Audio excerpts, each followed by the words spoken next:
আজকে যে সত্যি ঘটনাটা শোনাবো সেটা 1994 সালের মানে আজ থেকে 30 বছর আগেকার একটা ঘটনা।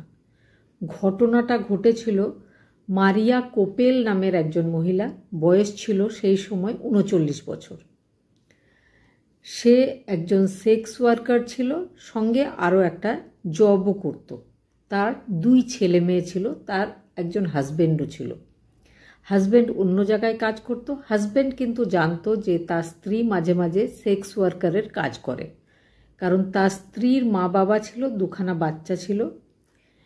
আর হাজব্যান্ড ওয়াইফ দুজনেই যেহেতু চাকরি করত, তো বাচ্চা দুটো তাদের কাছে না থেকে মারিয়ার মা বাবার কাছে থাকতো কলম্বিয়াতে। মারিয়া আর মারিয়ার হাজব্যান্ড মাঝে মাঝে একসঙ্গে যেত নিজেদের দুটো বাচ্চাকে আর মারিয়ার বাবা মায়ের সাথে দেখা করতে। মারিয়া নিজের কাজের জন্য অন্য একটা জায়গায় থাকতো। সে সোমবার থেকে শুক্রবার পর্যন্ত নিজের কাজ করত। শনি রবি নিজের হাজব্যান্ডের কাছে আসতো, থাকতো।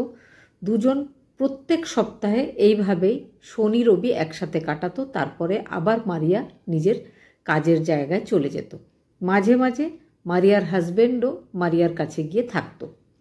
1994 আগস্ট মাসের প্রথম স্যাটারডে মারিয়ার হাজব্যান্ড অপেক্ষা করছিল যে মারিয়া কখন তার কাছে আসবে, কিন্তু মারিয়া সারাদিন আসে না। তার পরের দিনও আসে না। আবার 1 সপ্তাহ কেটে যায়।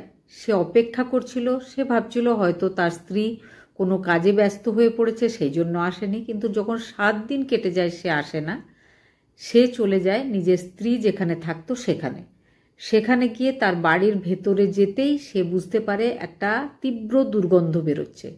সে গিয়ে দেখে যে তার স্ত্রী মৃত অবস্থায়, শরীরের অবস্থা খুব খারাপ। বেশ কয়েকদিন আগেই সে মারা গেছে, এটা বোঝা যায়।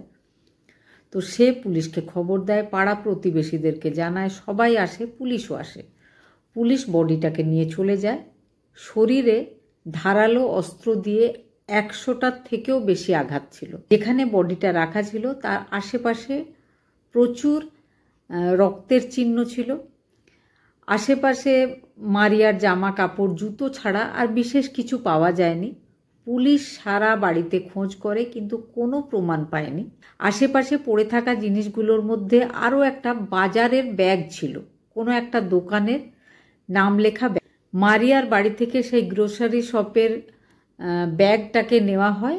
ব্যাগের মধ্যে ফিঙ্গারপ্রিন্ট পাওয়া যায় মারিয়ার আর আরও একটা অন্য ফিঙ্গারপ্রিন্ট।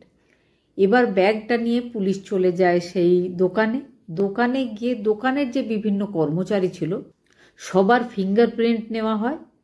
ওই দোকানেই কাজ করত সন্দীপ প্যাটেল বলে একটা 21 বছরের স্টুডেন্ট। সে স্টুডেন্ট ছিল, পার্ট টাইম জব করতো ওই দোকানটাতে। তো ওই বাজারের ব্যাগের মধ্যে সন্দীপ প্যাটেলের আঙুলের ছাপ পাওয়া যায়। তো সন্দীপ প্যাটেলকে পুলিশ নিয়ে যায়, জিজ্ঞাসাবাদ করে।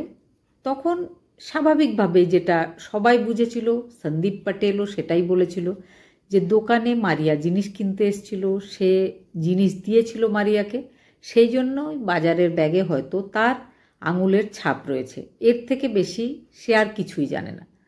পুলিশ অনেক জিজ্ঞাসাবাদের পরে সন্দীপকে ছেড়ে দেয়, কিন্তু সন্দীপের ডিএনএ স্যাম্পল কালেক্ট করে রেখে দেওয়া হয়। মারিয়ার একটা এটিএম কার্ড ছিল ওই রুমের মধ্যে, কিন্তু সেটা কোথাও পাওয়া যায়নি।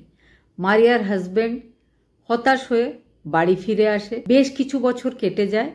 মারিয়াকে কে মেরে ফেলেছে সেটা কিন্তু ব্রিটেন পুলিশ খুঁজে বের করতে পারেনি। 2005-এ মারিয়ার হাজব্যান্ড মারা যায়। 1994 সালে এই ঘটনাটা ঘটেছিল। 28 বছর কেটে যায়, এসে যায় 2022 সাল। ওই পুলিশ স্টেশনে একজন নতুন পুলিশ অফিসার আসেন। তার হঠাৎ মনে হয় যে পুরনো যে কেসগুলো আছে সেগুলোকে সলভ করা উচিত। নজর পড়ে মারিয়ার মার্ডার কেসটার উপরে। তিনি সমস্ত ব্যাপারটাকে স্টাডি করেন। তারপরে মারিয়ার যে স্যাম্পেলগুলো রাখা ছিল সেগুলো দেখতে চান। তিনি দেখছিলেন মারিয়ার জুতো, জামা, মারিয়ার ডিএনএ টেস্টের রিপোর্ট। তারপরে হঠাৎ তার নজর পড়ে মারিয়ার আঙুলে সেই সময় একটা আংটি ছিল, যেটাকে খুলে বিভিন্ন প্রমাণের সঙ্গে রেখে দেওয়া হয়েছিল। সেই আংটিটা পুলিশ অফিসার ভালোভাবে দেখছিলেন।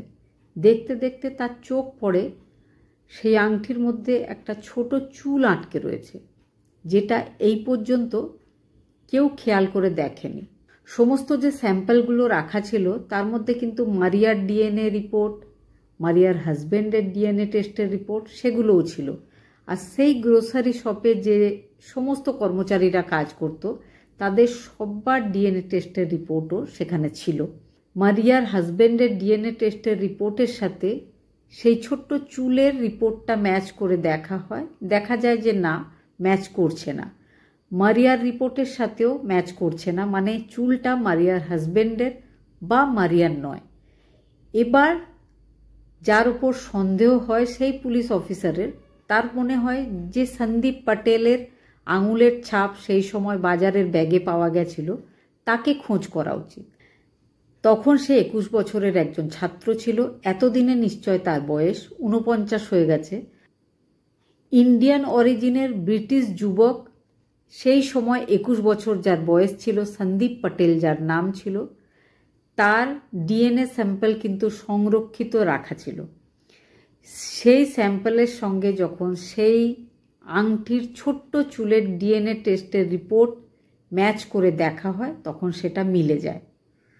তখন কিন্তু ইন্সপেক্টরের একটুও সন্দেহ ছিল না যে এই ঘটনাটার সাথে সন্দীপ পটেল জড়িত রয়েছে।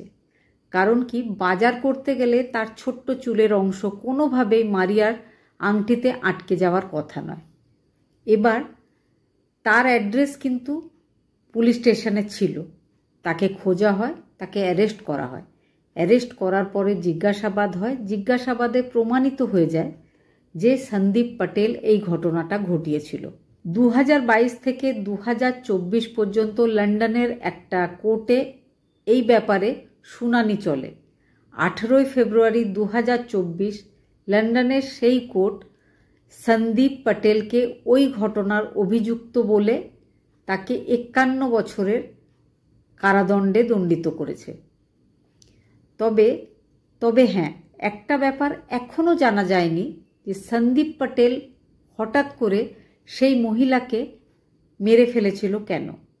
তবে তার 51 বছরের শাস্তি হয়ে গেছে। দোষ করার পরেও 28 বছর কিন্তু সে নিশ্চিন্তে ঘোরাঘুরি করেছে। সেই সময়ে তদন্ত অফিসাররা যদি এই ছোট্ট ব্যাপারটাকে খেয়াল করতেন তাহলে হয়তো এই হত্যাকারী সন্দীপ পটেল 28 বছর নিশ্চিন্তে স্বাধীনভাবে ঘোরাঘুরি করতে পারত না।